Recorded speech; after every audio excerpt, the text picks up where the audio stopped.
그런 생각이 드시죠? 날 위해 뭘 해줄까? 뭘 해주셨으니까. 날 위해 뭘 해줄까?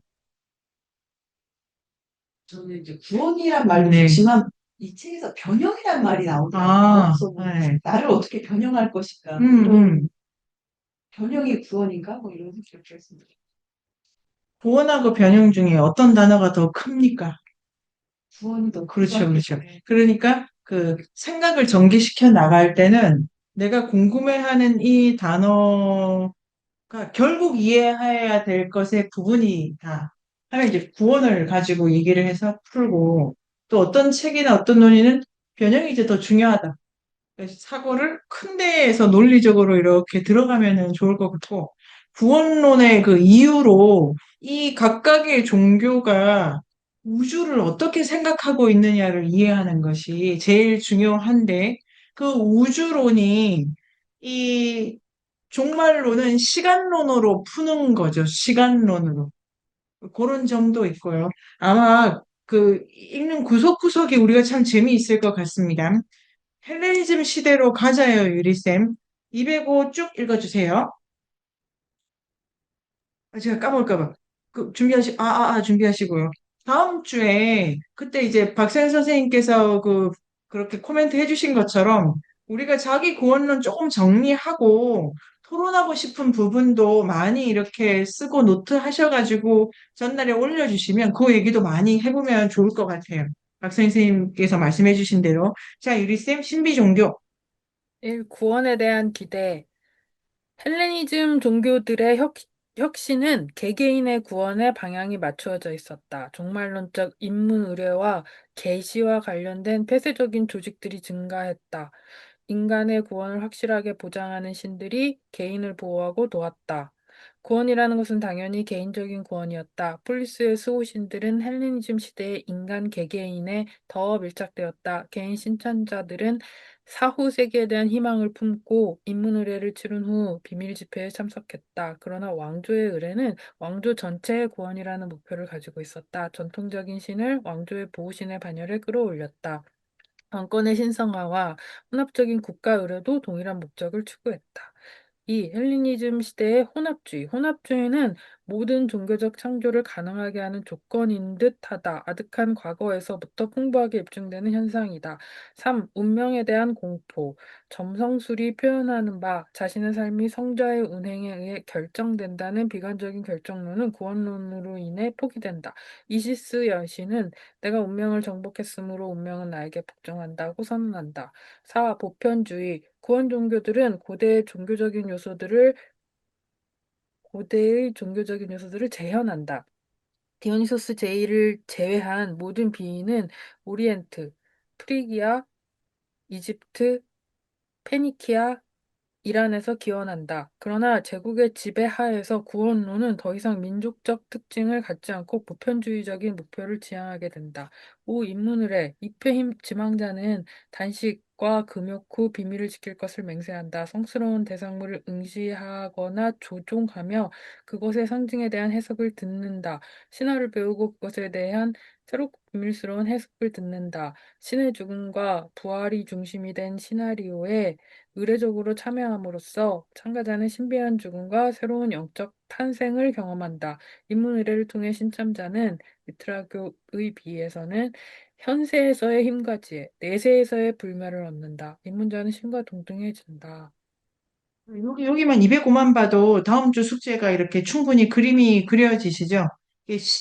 그리고 인문의례가 있지 않습니까? 인문의례. 그다음 우리가 읽은 것 중에 뭐 1권, 2권 포함해가지고 희생의례도 되게 많이 나왔는데 종교적 의례 중에 가장 중요한 거는 두 의례인데 두 의례가 목표로 하는 바가 종교마다 좀 다를 것 같고요. 정화다 둘 다 이럴 수가 있고 그 정화가 세계의 정화일 수도 있고 개인의 정화일 수도 있고 그 다음에 정화되는 것이 구원의 자격일 수도 있고, 정화 자체가 구원의 결과일 수도 있고, 이렇게 비교도 할 수 있을 것 같습니다.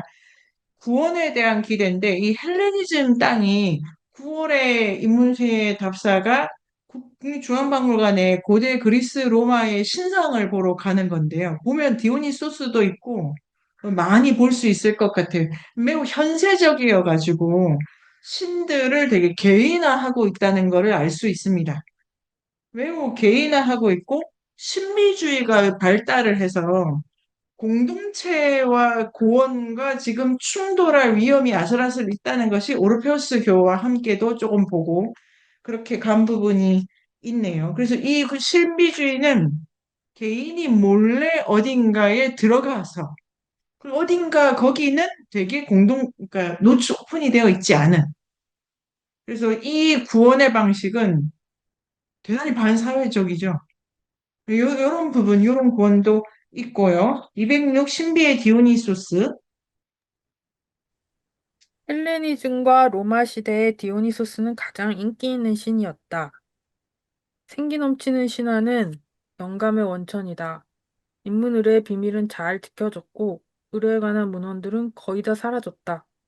1. 아리아드네 상징과 구원론. 디오니소스 신화에서 신은 저승에서 아리아드네를 데리고 나와 그녀와 결혼한다. 헬레니즘 시대의 아리아드네는 인간의 영혼을 상징했다. 디오니소스는 죽음으로부터 영혼을 구출하고 결혼을 통해 영혼과 합류한다. 이 성스러운 행위, 키질과 링감 드러내기. 키는 곡식을 까부르는 도구인데 디오니소스 의뢰에서 감추어졌던 남근을 드러내는 데 쓰인다는 주장이 있다. 남근이 드러난다는 것은 뇌 종교성은 시바신의 남근, 링감의 신성성을 기억하면 이해된다. 기독교는 성의 신성한 가치를 무시하기 때문에 현대 서구 세계에서는 낯설 것이다. 3. 신비한 장난감. 신비한 장난감은 크레푼디아 또는 시그나라고 하는데 타이탄들은 아기 디오니소스를 꿰어내기 위해 팽이, 재래용 악기, 오슬레 장난감, 거울 등을 사용했다. 4. 의뢰의 중심 행위는 음악과 춤. 음악과 춤을 통해 신의 현존을 느끼고 신과 맺어진 친밀한 결속에 대한 믿음을 체험한다. 5. 향연의 신성함. 의례적 식사에서 입문자는 화관을 쓰고 접신의 상태로 간주되는 환락에 휩싸인다. 그들은 이러한 입회를 통해 내세의 치복을 약속받았다. 6. 아기 신의 상징. 디오니소스는 새로운 시대의 왕의 역할을 맡는다. 어린 신의 출현은 세계의 새로운 활력과 우주의 재생을 의미한다. 정치 지도자들에게 붙이는 이름으로 새로운 디오니소스가 인기를 누렸다. 이 부분도 참 재밌죠. 특히 이번에 이 고대 그리스의 이 헬레니즘 시대의 가장 중요한 성은 남성 성기로 표현되었다로 되어 있네요.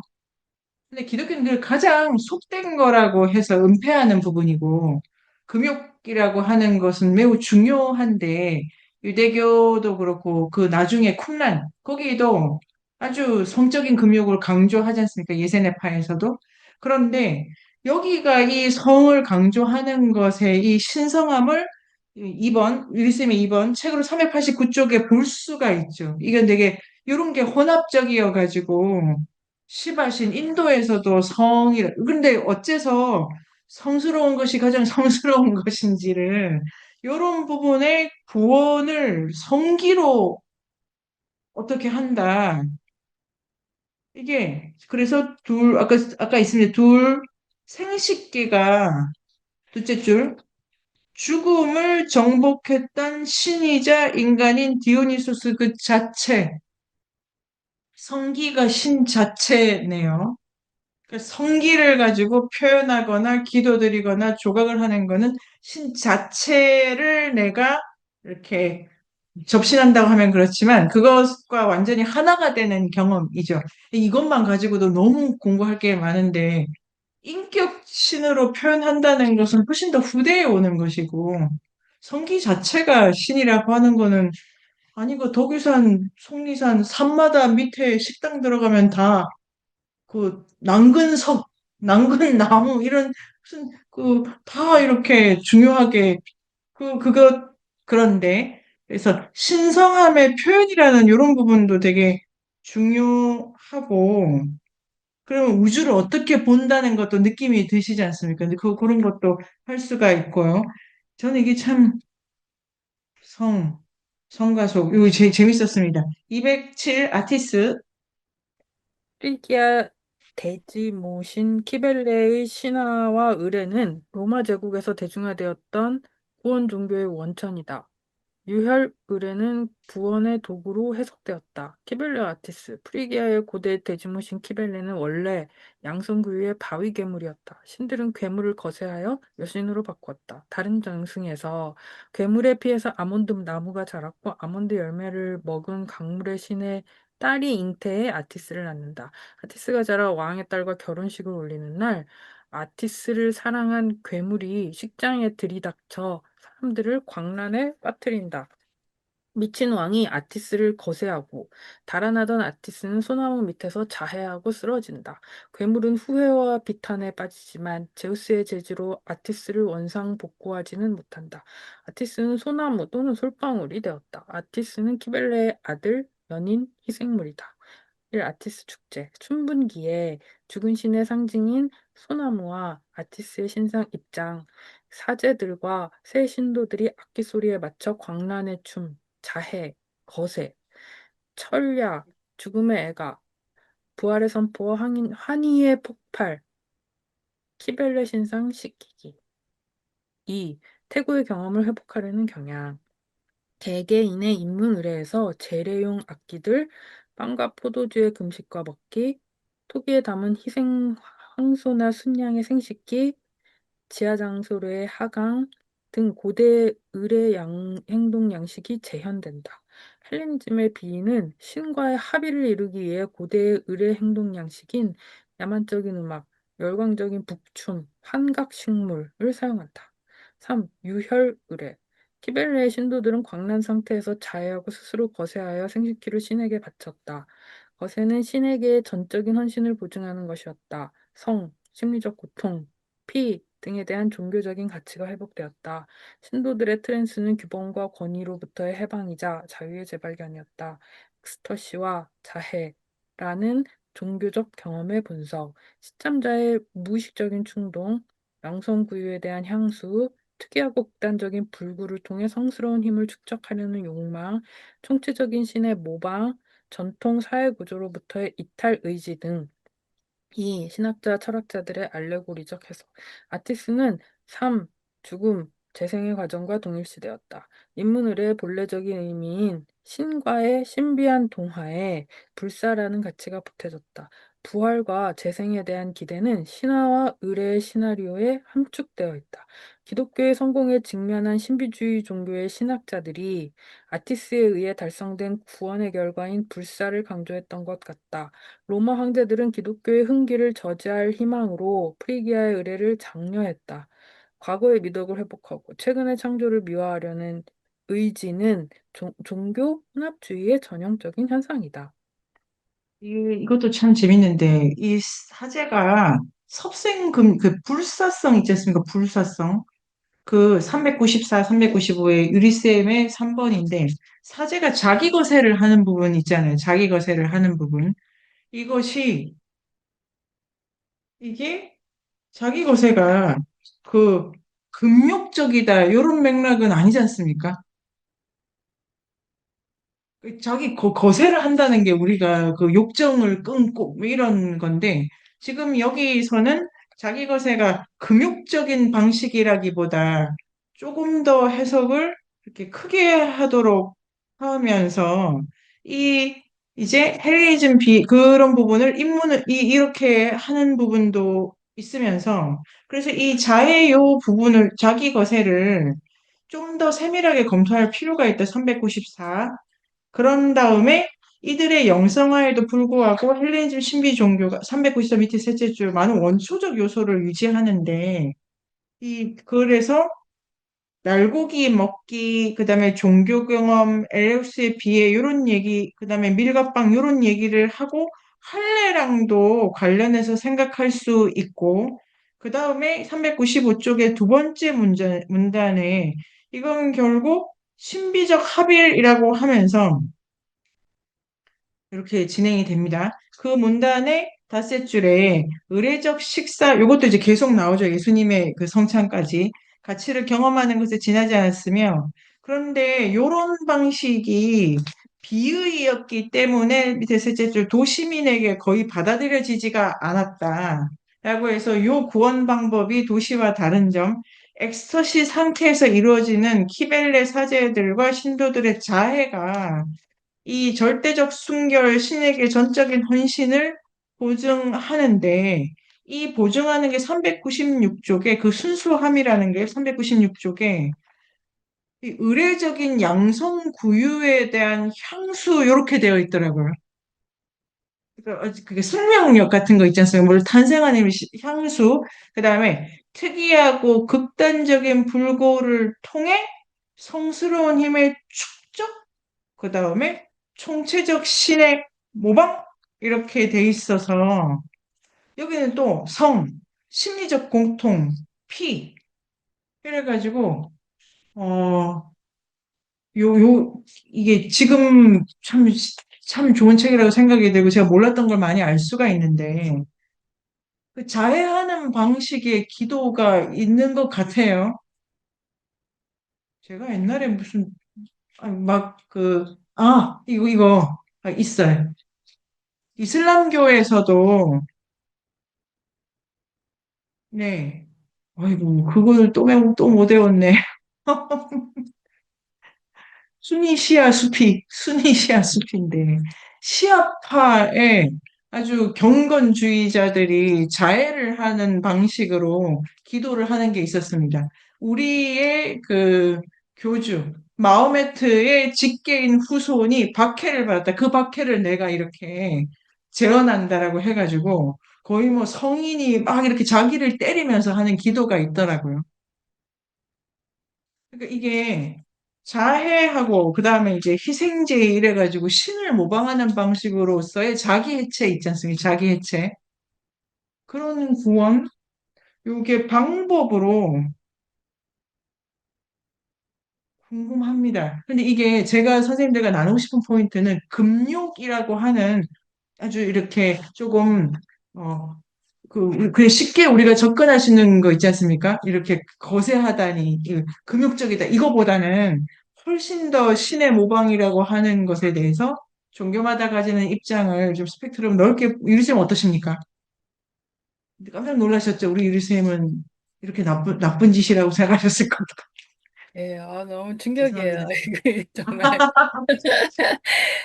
근데 여기 이제 이걸 상상을 하기 싫은데 자꾸 상상이 되는데, 이제 그 막 키벨레가 좋아하는 악기가 그 심벌주와 북이다 네. 이러면은 막 사물놀이 꽹과리 치듯이 막 압도적인 그 금속성과 뭐 그런 네. 울림 속에서 막 사람들이 트랜스에 빠져가지고 그렇게 피가 막 낭자한 상황이 되고 이런 걸 막 떠올리니까 이제 신의 모방이라고 하니까 이제 지금 더 놀라운데 그 인간이 생각하는 것보다 훨씬 더 격렬한 감정? 훨씬 더 격렬한 그 모든 것, 그냥 일상이라는 그 사각형 바깥으로 막 터져 나오는 그런 게 네. 막 상상이 되면서 너무 이상하다 막 그런 생각도 들고 예.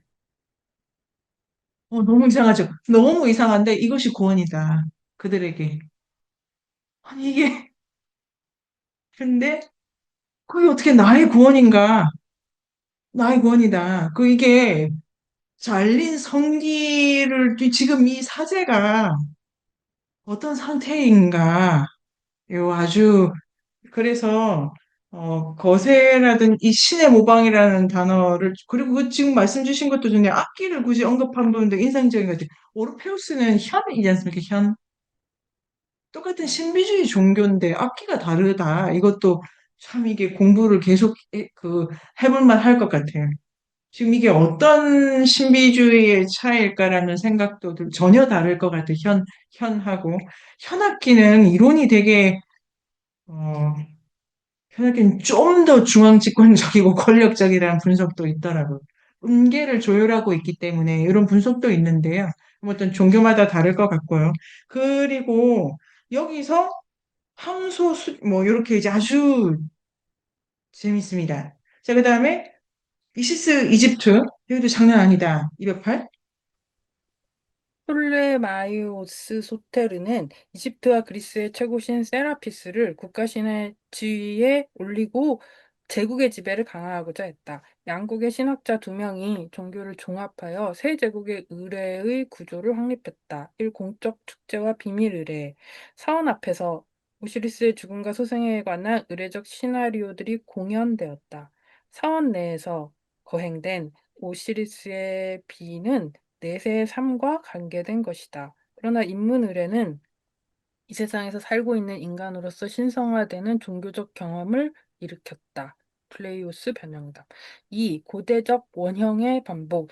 이시스 여신의 권위를 드러내는 이야기들은 왕실 이데올로기와 결합되어 고대의 의례 형식을 반복한다. 기원 후 헬레니즘 세계에서 이집트의 비위가 대중적 인기를 끌었다. 동정녀 마리아에 대한 도상이나 신화는 이시스에서 빌려왔다는 것은 종교적 창조이지 인위적 재현은 아니다. 3. 신들의 상호 동일화, 신의 자기희생, 이래서 달로의 분산, 찢김으로서의 창조, 그리고 다에서 원초적인 일로의 수렴인 소생은 디오니소스, 오르페우스, 오시리스를 동일한 것으로 보며 고대 후반의 일신론으로 일단락된다. 일신론적 보편주의가 전형적으로 고난받는 신들에게 영예를 안겨주는 것이 중요하다. 더 공부해보고 싶죠, 진짜로. 일신론이 헬레니즘에서 완성이 됐다고 볼 수가 있는데, 헬레니즘 신비주의에서. 근데 그 헬레니즘의 신비주의가 가진 일신론은 원래 혼합주의 속에서 구축이 되는 거였다라고 전반적으로 강조를 하는 부분이 있고요. 이, 그 참 정리를 잘 해주신 것 같아요. 이게 딱 번호로 돼 있어서 보기도 좋고, 401쪽에 보면은, 아까 그 책, 이 책. 아니, 너무, 하여튼 그 교회를 가보고 싶더라고요. 교회나 성당이나. 아니, 근데 이 책을 읽지도 않은 추천이 계속되고 있습니다. 도올 김영옥 선생님의 도마복음 이야기. 이게 초기 기독교 성지순례를 하신 거더라고요. 엄청 돌아다니셨는데, 뭐 사진도 너무 좋고요. 우리가 읽은 이권에 있는 많은 유대교 기독교 성지를 보고 계신데, 이런 기술도 되게 좋았는데, 이집트가 그 엄청 오래된 문명이잖아요. 황하 문명은 뭐 각골 문자 나온 게 2000년 안으로 들어오지 않습니까? 근데 그 오래 그래서 거기서 나오는 오래된 이 신학과 철학 이런 것이 매우 중요하다 이렇게 해서 이 설명을 따라가다 보니까 종교를 이런 기행문을 가지고 공부해도 좋겠더라고요. 401쪽에 보면은 고대 이제 마지막 문단에 고대 이집트에서 개개인이 죽어서 오시리스와 동일시되기 희망을 했어요. 고대 이집트에서는 죽으면 오시리스랑 이렇게 동일시되는 거야. 그래서 이제 근데 요 무렵에는 이 신참자가 인문 의례를 통해 가지고 신과 신비적 합의를 이루게 되는데 이거는 살아있을 때 신이랑 합쳐지는 거야. 그러니까 고대 이집트 안에서 그러니까 구원이 신과 어쨌든 하나가 돼야 돼. 구원이. 이런 게 이제 전체 고대 종교의 특징인데, 가서 할 거냐, 여기서 할 거냐, 이런 차이도 있다, 이런 포인트도 인상적인데요. 좀 더 현재적 차원으로 온다. 그리고 여기 이제 사백이 아주 중요하게 그러니까 그 유리쌤이 써주시고 정리 잘 해주셨지만 강조하는 의미에서 우리 요 402쪽을 제가 다시 한번 읽어봐도 될까요? 기원 후 처음 몇 세기 동안 이집트의 비위가 대단히 유행했다. 그러니까 기원 전후로 비의가 엄청 유행을 했나 봐요. 그 지중해 도처에서 사람들이 다 기도처를 찾고 있어요. 거긴 어떠니? 그래? 한번 가보고. 저긴 어떠니? 이런 것 같아. 특히 그리스는 각각의 신들마다 이렇게 따로 비의 그 그룹이 있어가지고 가면 좀 뭘 다른 걸 하는 거니? 이게 지금 왜 이렇게 신을 찾고 있나? 이 도대체 요 무렵 이런 생각도 드시죠? 대단히 유행했다. 그 다음에 이것도 아까 지금 마리아가 여기서 오셨대. 아니 마리아가 이집트 출신이야 뭐 이런 것도 알 수가 있고요. 이게 신화적으로 그런데 그 문단의 밑에서 디오니소스 오시리스가 원래 이 디오니소스에서 차용해가지고 오시리스를 중심으로 신오르페스주의라고 하는 신학이 이집트에서 또 막 이렇게 이제 정교하게 발달을 했나 봐요. 원래 디오니소스하고 오르페우스도 희생과 이 해체, 그 다음에 이 찢김, 요런 방식의 그 의뢰를 강조를 했는데, 이러한 강조, 이 다로서의 열림 찢김을 다시 수렴하는 방식으로 이 신비주의 이론이 점차 정리가 되나 봅니다. 요거죠. 이제 다시 말씀을 드리면은, 이게 그 이제 혼합주의적 유형의 일신론인데, 신과 그 신참자를 아주 이렇게 유착시키면서 하나가 돼야 된다는 그 계율과 그 입사의례, 이게 아주 강조되는가 봐요. 그래서 일신론적 보편주의가 403쪽에 가면은 전형적으로 요구가 제가 기독교가 연상되더라고요.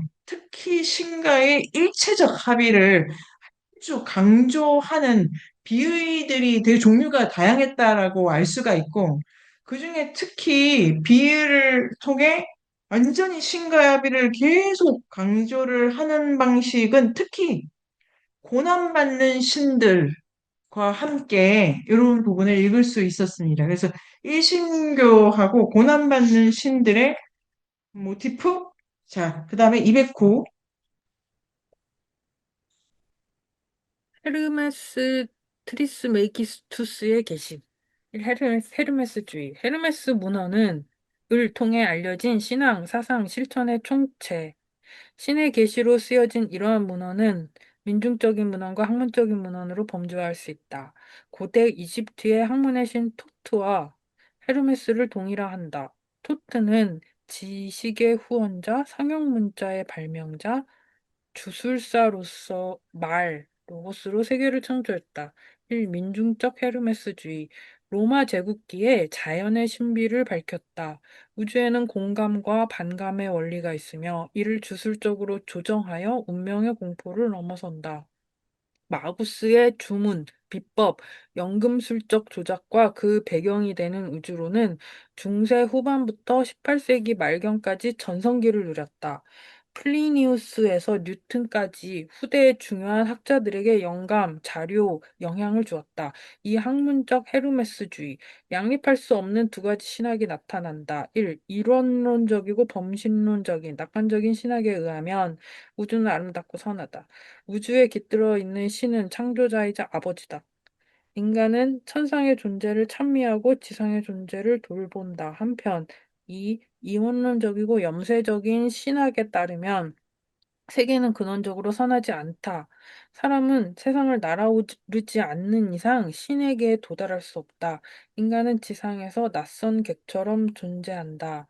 염세적 헤르메스주의의 우주 창조론과 구원론, 양성구유인 지고의 지자, 누스는 세계를 창조할 데미우르고스를 만든 뒤 천상의 인간 안트로포스를 만든다. 천상의 인간은 낮은 곳에 내려와 사랑에 속아 자연, 피지스와 결합, 지상의 인간을 낳고 생기를 불어넣는다. 안트로포스의 생명은 인간의 영혼으로 변하고 그의 빛은 인간의 누스, 지성으로 변한다. 지상의 인간은 지식의 도움으로 불멸하는 신이 될 수도 있다. 3. 강력한 이원론, 세계와 육체의 폄하, 인간의 지성을 신성과 동일시, 세계는 악의 총체이므로 신성의 탄생을 이루기 위해 세계에 대해 낯선 자가 되어야 한다. 재생된 인간은 불멸의 육체를 가진 하느님의 아들이다. 4. 종교사적 평가, 세계에 대한 경멸, 초인간적 존재에 의해 계시되는 원초적인 지식의 구원론적 가치는 당대의 시대 정신의 일부이다. 그러나 불멸의 육체의 획득이라든지 인문 의례적인 비법을 통해 소수의 구도자에게 전달되는 지식의 중요성을 부여하는 것은 고대적 전통을 연상시킨다. 이 정말로 재밌죠. 헤르메스주의가 두 개다, 두 개. 민중적인 건 아주 현세적 구원론이어가지고, 이 구원이 여기에서 어떻게 할 건가 이런 얘기를 한참 했는데, 다른 방식으로 학문적 헤르메스주의는 완전히 다른 게로 이제 현세 부정에 가까운 이원론에서 천상과 현세를 완전히 구별해 놓는 이론화 작업을 막 펼친 거죠. 그러니까 같은 헤르메스주의 안에서 이 큰 차이를 민중주의와 학문적인 차이를 보자. 이렇게 일단 가고요. 210? 종, 1. 종교 의례스러운 전수행위. 상반되는 교리가 존재한다는 것은 하나의 사상 체계와 삶을 선택하는 인간 집단, 의 결성 이념에 맞지 않는다. 게다가 종교적 의식이 있었다는 증거도 없다. 그러나 인문 의례를 실행하던 폐쇄된 집단이 존재했다. 신비주의의 전수에 대한 기록에서 특유한 종교적인 분위기와 의례적인 행동 유형이 발견된다. 제자들은 성소에 모이고 침묵의 규칙을 준수하고 계시의 내용을 비밀에 붙인다. 이 커다란 단지 신화와 침례. 신화에 따르면 태초에 하느님은 커다란 단지를 누스, 정신으로 가득 채웠다. 거기에 잠기는 사람은 완벽한 인간이 된다. 신화에서 비롯한 의례는 1. 커다란 단지에서 꺼낸 성스러운 음료의 섭취. 2. 정화 및 입회 시에 하는 목욕이다. 3. 지혜 전수의 새로운 모델. 헤르메스 문헌 집성에 기록된 계시가 구원을 보증하는 지고의 지식으로서 인문 의례와 대등한 것으로 여겨졌다. 개별적이고 온전히 영적인 인문 의례의 모델이 등장한 것이다. 교사는 신중하게 준비된 소수의 제자에게 텍스트를 해석해준다. 제자는 비의적 텍스트를 주의 깊게 읽고 마음으로 되새긴다. 이것은 당시 성스러운 텍스트, 성전의 위상이 커졌고 다른 한편 기독교 승리 이후 신비 종교의 소멸에서 비롯된 일이다. 성스러운 텍스트는 수세기 동안 잊혀지더라도 역량 있는 독자에 의해 재발견될 수 있다. 헤르메스 신비주의는 이슬람과 스페인 자료에서 전수되었고 서유럽에서는 15세기에 부활했다. 이게 지금 우리가 어떻게 하냐면 우리 몇 분 전에 뭐 했냐면은 성기를 잘라 이런 걸 했어요. 성기를 잘라. 어, 이 지역에서 헬레니즘이 영향을 끼치는 이 지중해 지역에서 깽가리 치고 성기 자르고 막 트랜스 상태에서 신을 모방해 이러는데 거기에 일부 중에는 물론 현세적인 신과의 합일도 얘기했는데 이론적으로 책을 좀 읽자 이러는 거예요. 내 말을 좀 들어봐 이러고 있어요. 이게 지금 완전히 여기 안에가 지금 매우 다르지 않습니까? 매우 이 챕터 안에 들어가 있는데 여기는 또 어떻게 냐면은 네가 잘 모르는데 내가 이게 이 뜻이다 이러는 거예요. 되게 바로 그건 말이야. 조 선생님 찾아가야 돼. 아니. 서영쌤 찾아가야 돼. 이 선민쌤한테 가면 안 되고 서영쌤 찾아가야 돼. 이게 지금 되게 몰래 몰래 직접 이렇게 근데 내가 매우 해석적이고 문자적이지 않습니까? 문자적인 거. 요런 게 신과의 합의를 지금 말로 이런 거죠. 말로. 문자. 이거를 재밌게 보는 요게 아주 인상적이더라고요. 지중해 지역에서 가진 독특한 구원의 다른 논입니다. 문자가 들어오는 구원이 여기 오케이 선생님 재밌으시죠? 그렇다. 진짜로요. 네. 재밌어. 네, 네, 그렇고요. 그 다음에 연금술은 더 재밌는 211. 1. 알렉산드리아의 그리스 이집트 연금술의 형성. 서력 기원 즈음에 연금술 문헌들이 갑자기 출현했다.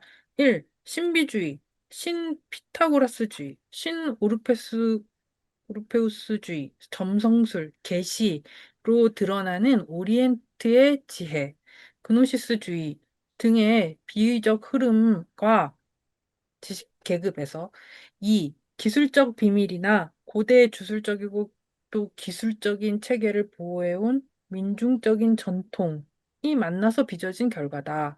고대의 영적 행위를 헬레니즘 시대까지 이어온 것은 민중적인 전통이다. 물질, 보석, 식물 등과 관련된 전통적 기술 과학에 대한 관심 증대는 고대적인 특징이다. 이 진료의 생명, 연금술은 진료의 생명에 대한 개념을 형성했다. 자궁 안에 태아처럼 광물을 지니고 있는 지모신 개념이 연금술의 공정을 인위적인 변성으로 여기게 했다. 전통 문화에서 광물과 금속은 살아있는 유기체로 간주되었다. 진료의 합성은 결혼으로 칭해지며 결혼은 우주적 원리의 신비한 결합이다. 3.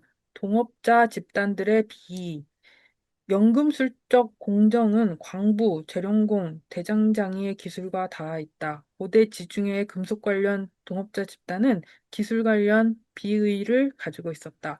광부와 야금술사는 지모신의 자궁을 대신하여 화덕에서 광물의 생장과 완성을 촉진한다. 4. 진료의 입문 의례를 투영. 연금술은 고대인이 진료의 생명을 성스러움의 현현이라고 본 것과 달리 영적인 차원을 획득하도록 요구한다. 영적인 차원을 획득하도록 요구한다. 진료는 영적인 자유, 각성, 불멸을 이끌어내는 인문의례적인 실현을 수용하고 변성되어 현자의 돌이 된다. 입문자의 실현과 고통에 상응하는 연금술의 공정에 의해 물질은 변성한다. 물질은 초월적인 존재의 양식을 얻어 금이 된다. 금은 불멸의 상징이다. 진료의 변성은 진료의 정신화이다. 연금술의 목적은 변성에 있다. 5. 변성의 단계들과 색깔 변화. 진료가 통과하는 작업의 1단계 흑색화, 2단계 백색화, 항색화, 적색화, 간혹 녹색화 또는 꼬리 공작 꼬리 단계. 여기 이제 핵심은 연금술이 금에 관심이 없다. 연금술은 금에 관심이 있는 것이 아니다. 뭐에? 변성에 관심이 있다. 인간이 자기가 변성을 통해서 신과 하나가 될 수 있듯이, 그러니까 그냥은 안 되고, 어떤 입문의례를 통해서 이 존재 성질을 확 바꾸는 게 구원인데, 그러니까 합일이 구원이고, 그 합일의 방법이 자기 입문의례를 통해 자기 성질을 확 바꾸는 건데, 그것을 물질에서도 해보는 것이 연금술의 발달이지 금이랑 상관이 없다. 금이랑 상관이 없을 뿐만 아니라 플라톤주의와도 다르다. 이것이 이제 포인트죠. 이게 물질에 대해서도 이렇게 생각하면은 아주 재밌고 여기 이제 조금 샤먼에 있다. 그래서 이게 연금술사들이 뭐 남긴 문헌을 보면은 광물 자체에 대해서 기록이 너무 없다. 그리고 금이 아니다, 금이. 불멸인데 그 불멸은 금이 불멸이 그러니까 불멸의 의미가 있는 금인 거여 가지고자 416쪽에 변성이 되어야 완전해진다. 요것도 참 요거 자체로도 뭐 안 까먹고 싶어요. 그 막 이렇게 어디 써가지고 이게 이상한데 화장실에 제가 딱 붙여놓거든요. 그 순간부터 안 봐. 그 순간부터 붙여놓은 그 단어는 보지 않아. 이게 참 놀라워. 우리 화장실에 뭐가 있냐면 제가 못 외우는 한자 교각사로 이거 1년 전에 붙여놓은 거 1년 전에. 근데 정말 붙여놓고 싶어요. 이게 지금 뭐 하는 짓인가? 물질을 완전하게 한다는 것이 이 연금술사는 완전함을 추구하는 사람이다. 요거 샤머니즘이랑 비교할 수가 있고요. 재밌다. 유리쌤 어떠십니까? 발제를 통해서. 어, 그 물질을 유기체로 여겼다. 이게 재미있고, 그 어, 다음에 방금 그 부분은 못 읽었었는데, 진료가 완전하게 되는 그 과정을 실현으로 준다라는 네, 게, 이제 상품 세계에서는 완전한 것을 구입하기를 바라잖아요. 그 네네. 실현의 과정을 생략한 어떤 것과의 네. 접촉 같다, 막 그런 생각이 갑자기 들었어요. 네. 너무 좋다. 그런데 이게 진짜 너무 놀라운 생각이 드시죠? 가만히 있는,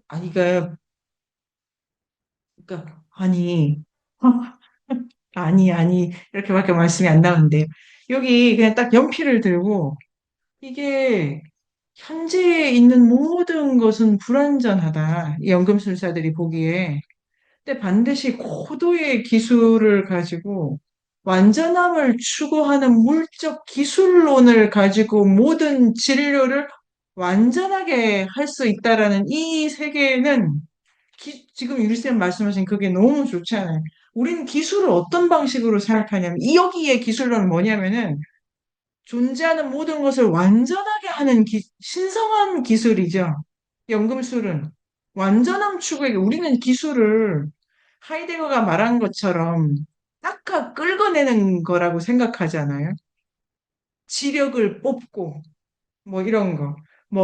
뭡니까? 자원을 뜯고, 이렇게 석유를 캐고, 이렇게 해가지고, 씨앗의 뭐 기운을 뽑아서 고구마를 이렇게 억지로 이 하이데거라는 사람은 기술로는 거의 이거를 그러니까 이렇게 억지로 뜯어가지고 그냥 거의 뭐 이런 의미로 최근에 자본주의의 기술론을 그렇게 이제 해석할 수 있고 애초에 농경 사회에는 달달달달 달래가지고 나와주세요 뭐 이렇게 하고 뭐 이런 여러 가지 기술론이 있는데 요 연금술의 기술론 같은 것도 이건 너무 기술 인류학적으로 흥미로운 것 같아요. 기술은 제가 주장하는 석기시대 기술로는 연결의 테크닉이다. 나무와 나를, 돌과 나를, 그 다음에, 예를 들면 사슴과 나를 기술은 연결해준다. 이렇게 제가 좀 유치하지만 그렇게도 써보고 했는데, 이 연금술의 기술로는 모든 만물을 완전하게 만드는 신성한 이 기술을 다루는 사람은 당연히 자기도 완전해진다고 생각. 이 테마 참 좋네요, 기술론으로. 이거는 제가 옥현쌤의 그 과제, 오늘 과제인가요? 있지만 이게 존재하는 현재를 낮추어 보는 태도인가? 일단 손이 들어가야 된다는 거 아닙니까? 옥현쌤 제가 잘하고 있죠. 그러니까 연금술은 사람이 하는 거죠, 사람이. 인간이 손으로 완전해지기 전에는 그러면 돌은 아무것도 아니란 말인가라는 점에서 자연에 대한 불신이라고도 해석을 할 수 있겠네요.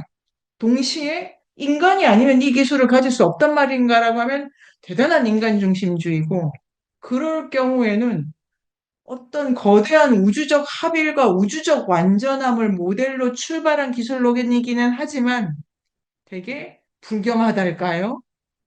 뭐 하여튼 지금 이거 그냥 거칠게 든 생각이지만 이런 게 아이디어가 막 이렇게 떠오릅니다. 어떠십니까? 이런 기술론, 연금술의 기술론. 요거 이렇게 좀 변하죠. 연금술사들이 이렇게 계보가 있고, 어, 헤르메스주의라고도 하는 계보가 있고, 해석학이죠, 해석학. 요런 것, 그 제가 잘 모르겠습니다. 근데 연금술은 새롭게 부각되는 것이 이 광학, 자연학, 요렇게 발달을 해가지고, 연금술이 부활하는 또 근대, 18세기, 요런 때도 생각해 볼 수 있을 것 같고요. 유기쌤 어떠십니까? 연금술로 우리가 폭발했네요. 음, 그러네요. 연금술이 언제 다시 부활했다고 해야 되나? 그 관심을 갖게 됐는지 그 시대 같은 것도 네, 궁금하고. 궁금하고. 근데 이제 뭐 과학의 발달과 관련돼 있을 거다라고만 막연하게 생각했는데 그것보다는 이제 그러니까 신성하다는 거는 함부로 건드리지 말아야 된다라는 의미를 포함하는 어, 것이라고 한다면 네. 이거 되게 위험한 건데 이런 기술을 어, 금을 목적으로 해서 쓰면 안 되는데, 뭐 이런 게 이제 담겨 있는데, 그게 이제 지금도 그 기술에 대한 불안하고 같이 갈 수 남아 있을 것 같다라는 생각이 들어요. 이 연금술은 이거 내년에 우리가 할 게 워낙 많아가지고 당장 기술할 수가 없을 수도 있지만 그런데 만나게 될 것 같고 이게 사물에 대한 태도, 인간이 자기 손에 대한 절대적 신뢰, 완전함에 대한 이거를 멀리 안 가도 된다고 저는 생각해요. 이 페이지는 완전함에 대한 확신과 뭐 이런 것도 좀 있는 것 같고요. 연금술, 이거 궁금하네요. 연금술을 다룬 문학 작품도 많고, 이 책에 파우스트 여러 번 인용되지 않습니까? 파우스트. 파우스트의 메피스토펠레스도 기술자 같은 느낌이 좀 있는데, 그 악마가 환영도 만들고 뭐 여러 가지. 요거 좋은 테마니까 동일하겠어. 해도 되고. 그다음에 제가 좋아하는 그 가가멜. 가가멜이 그 연금술사님 그 스머프와 가가멜은 세기의 대결입니다. 세기의 뭐랄까 이게 문명의 대결인데요. 스머프 스머프가 샤먼이죠. 독버섯에 살고 스머프는 이렇게 그 신비주의 샤먼이고 그 가가멜은 화학자잖아요. 끓이고. 그러니까 중세의 연금술사와 샤먼의 대결에서 늘 샤먼이 이기는 그 유명한 시리즈가 있고요. 요런 아 이거 진짜라 이거 제 농담이 아니고 지금 그 자, 네네. 우리 서현 쌤 기뻐하시네요. 아프신 게 아니면 저는 괜찮고요. 지금 들으시는 건 어떠십니까? 스모프 좋아하시고요. 예, 수업에 이게 반가워서 굉장히 재밌게 듣고 있었습니다. 그렇게 생각은 못 네, 해봤는데. 연금술이 이제 연금술하면 중세 연금술을 주로 생각하는데 헬레니즘 이때부터 연금술이 이렇게 있어 왔고 그다음에 물질을 제가 사실은 요 뒷부분은 못 읽었는데 물질을 유기체로 생각한 요 사고에서부터 시작되었다. 근데 네, 중세로 갈수록 그 물질을 이제 나중에는 금으로 만들려는 걸로 좀 기착이 되는 거잖아요. 그러니까 물질을 네네. 유기체로 생각하는 그 신성함에 다가가는 걸로 시작되었지만 결국은 물질에 집착하는 걸로 나아갈 수밖에 없는 인간의 어떤 사고의 네. 한계? 뭐 이런 생각이 조금 들었고, 또 생각한 게 있었는데, 어. 얘기하면서 까먹었어요. 아, 빨리 메모. 아, 그 떠오른다. 요거, 아니, 제가 이것까지는 생각을 못하고 여기 왔는데, 이 너무, 너무 좋다. 이게, 물질은 제가 좋아하는 애니미즘에도 만물의 영이 있다. 그런데 이 영감술은 반애니미즘 적이에요. 물질에 관심이 있는 건 똑같다. 그런데 애니미즘 만물의 영이 있다. 그리고 엘리아드가 이 책에 설명하고 있지 않지만 샤머니즘의 큰 전통은 영들 자체가 왔다, 몸을 바꾸고 있는 겁니다, 몸을. 내가 여기 들어왔다가, 이제 또 어떻게 하면, 뭐 이렇게 처리를 하면 여기 들어가는 거예요. 그래서 샤먼의 기술은 연금술적이지가 않고, 영을 넣었다 빼는 기술입니다. 그리고 영이 이제 반쯤 삐져나왔는데 이제 비유가 되게 소박한데, 그러면 좀 들어가, 이런 거. 들어간 영이 그냥 나왔다가 보신 좀 하고 다시 들어가. 이거 왜 오다 말았니? 뭐 이런 거 영관리술이더라고요. 근데 지금 연금술은 샤머니즘에서 출발한 것 같아요. 유기체적이다 이런 것 자체가 이 유기체가 영이 있는 방식으로 욕망, 의지, 그 다음에 자기 몸에 대한 어떤 통제력 이런 단어도 떠오르네요. 그런데 요 연금술은 영관리술이 아니고 인간이 손을 넣어서 뭔가를 완전하게 해야 된다는 거고 저는 이 연금술이 지금 말씀을 나누다 보니까 이건 아주 인간 중심적인 신이 손댄 상태는 완전하지 않다는 말일 수도 있잖아요. 구르는 돌은 신이 손댄 건데 연금술자가 들어가서 완전하게 만들고 있으면은 그러면 물론 나도 신이 만든 거지. 뭐 그런 와중에서는 구르는 돌하고 이 연금술사 사이의 존재론의 위계를 두는 것이기도 하기 때문에 이 복잡하네요.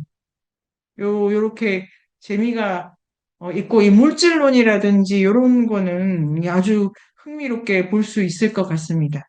점심 즐거우셨고요. 네, 이게 유기체라고 해서 네, 되게 뭐 애니미즈 그 자연적인 건 줄 알았는데 네. 지금 얘기 들어보니까 너무 반대적인 아, 그런 거여서 그리고 좀 완전에 대한 집착 이것도, 그러니까 완전하려고 한다라는 게 무슨 말인가 생각도 들고, 완전하다라는 게, 그 다음에 변성 요런 단어도 뭘까? 이 문헌을 보면은 재밌겠네. 헤르메스 문헌이라든지 이걸 보고 그림이라도 보고 하고 네 그리고 또 선생님 한편으로는 그 일신교로 향할수록 그쪽 네 연금술에 대한 어떤 뭐 집착이랄까? 그쪽으로 더 이렇게 포커스가 맞추어지는 결이 같이 하지 않을까 하는 생각도 들거든요. 아까 아, 처음에 샤먼은 영이 들어갔다 나왔다 이런 거지 변형은 아니라 하셨잖아요. 근데 뭔가 네네 구원에 대한 게 너무 크다 보니까 변형을 통해서라도 그냥 제 생각에 변형을 네네 통해서라도 어떻게 신에게 다가가려고 뭐 합일이 되려고 유일신이든 네. 뭐든 그런 어, 식으로의 끊임없는 그 하나를 향해서 어떤 돌진하는 약간 그런 생각도 좀 드는데요. 그 완전히 일리가 있고, 지금 이 연금술은 뭘 설명하려고 엘리아드가 가져온 거냐면은, 이 뭡니까? 인문 의례를 물질로 가지고 한다. 그런데 인문 의례는 왜 하냐면은 신과의 합일 때문에 한다. 헬레니즘파에서 특히 인문 의례가 중요했다. 그런데 그걸 되게 이원론적이면서도 일시견적으로 끌고 갈 여지도 있었다라고 하는 요 맥락에서도 다뤄질 수 있는 부분이고, 연금술 자체가 재밌겠네요. 내년에 엘리아드를 좀 더 할까요? 엘리아드의 대장장이와 연금술사라는 책도 있고, 아예 연금술만 다루시는 것도 있으니까 뭐 기분 좋게 읽어도 될 것 같고요. 여기서 5분을 쉽니다. 또 우리가 그 페르시아 가야 돼가지고. 그럼 일 안에서 만나. 인류학의 숲으로 초대합니다. 인문세닷컴에서 만나요.